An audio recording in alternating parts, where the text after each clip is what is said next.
Hello. Today I present for you a very exclusive ThrivingVegetarian.com interview with Martha Stewart.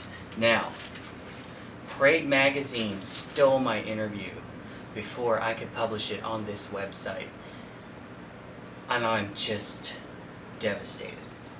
Because girl I went to high school with, she knew about all this, and I took her in my confidence. Anyway, she is clearly not a friend. So now I present to you the interview the way it was supposed to be with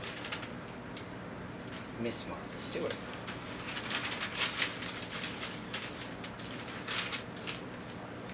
Your new book, Living the Good Long Life, covers topics ranging from diet and fitness to creating a safe, healthy home and caring for elders.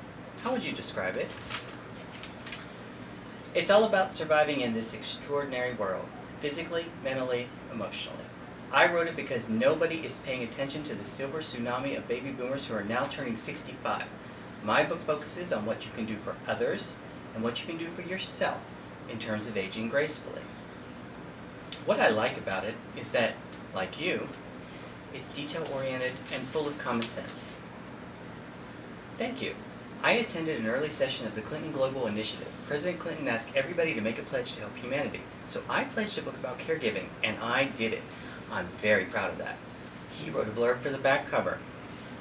You're obviously aging gracefully because you look amazing. You were a model as early as 13, weren't you? She was. Just for money, but it was fun.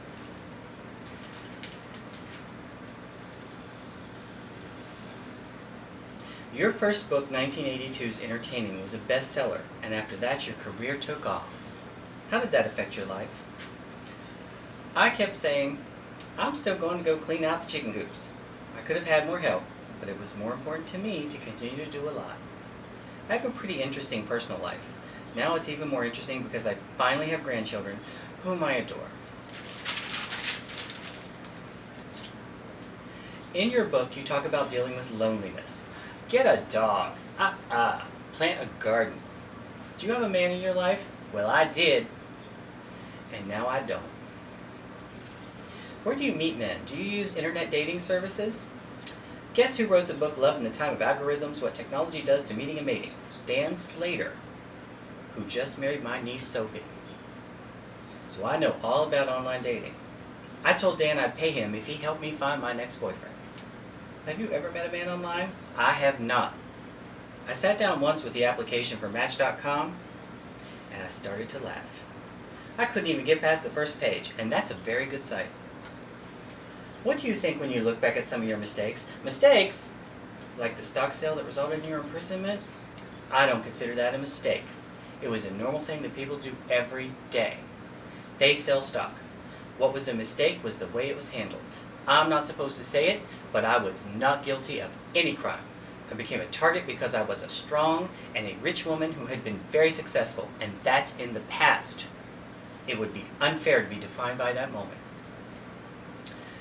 In the past, you've compared your personal difficulties with those of Hillary Clinton. You went through trial and imprisonment.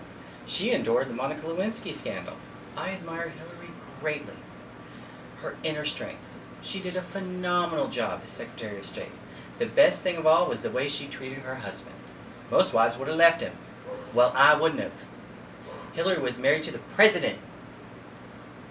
Walking out on him when he's stupid would have shown weakness and self-centeredness.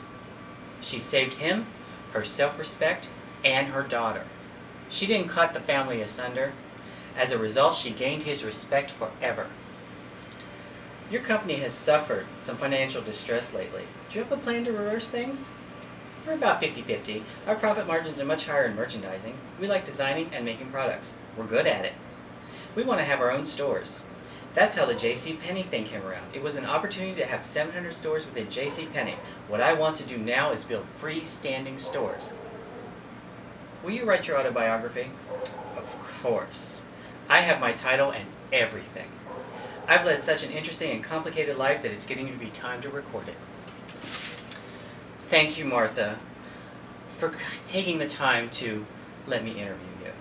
And I wish you well with your new book, And I do hope you'll send me a signed copy. Of course, darling.